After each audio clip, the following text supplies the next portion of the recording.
ഇങ്ങനെ കാണുമ്പോൾ നിങ്ങൾക്ക് തോന്നും ഇത് നാശമായിട്ട് ഉപേക്ഷിച്ച് പോയ വാഹനങ്ങളാണ്. ഒരിക്കലല്ല.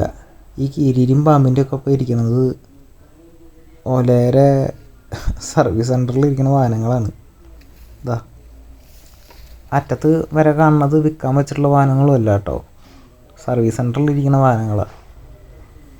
ഇവരുടെ അടുത്ത് വണ്ടി എന്ന് കിട്ടും 1.5 മാസമായി എന്ന് പറയുമ്പോൾ ഇവർ പറയണത് 6 മാസമായിട്ട് ഇരിക്കുന്ന വണ്ടികളുണ്ടെന്നാണ്. 1.5 മാസമായിട്ട് ഇരിക്കുന്ന എൻ്റെ വണ്ടിയുടെ അവസ്ഥ കാണുമ്പോൾ എനിക്ക് സങ്കടം. ഇതാണ് നമ്മുടെ വണ്ടി.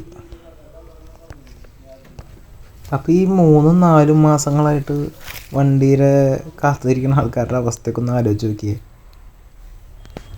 ഇനിയിപ്പോൾ ഇത്രയും കാലം മഴയും വെയിലൊക്കെ കൊണ്ട് പപ്പടമായിട്ട് ഈ സാധനം എനിക്ക് തിരിച്ച് കിട്ടിയിട്ട് എന്തെങ്കിലും ഉപകാരം ഉണ്ടോ എന്ന് എനിക്കറിയില്ല. ബാറ്ററി ഒക്കെ എന്താ അവസ്ഥ എന്നുള്ളത് ഇനി കണ്ടറിയണം. നമ്മൾ 1, 2, 3 ഒക്കെ ലക്ഷം കൊടുത്തിട്ട് ഇവരുടെ വണ്ടി വാങ്ങിച്ചു വെച്ച് ഇപ്പോൾ ഞാൻ EMI അടച്ചുകൊണ്ടിരിക്കുന്നുണ്ട് എല്ലാ മാസവും. അപ്പോൾ ഇതിപ്പോൾ വണ്ടി സർവീസ് സെൻറ്ററിലാണ്, നല്ല സുഖമാണ്. പേരാമംഗലം സർവീസ് സെൻറ്ററിലാണ്. ഇരിക്കുന്ന വണ്ടികളുടെയൊക്കെ ഏകദേശം അവസ്ഥ ഇതൊക്കെ തന്നെ.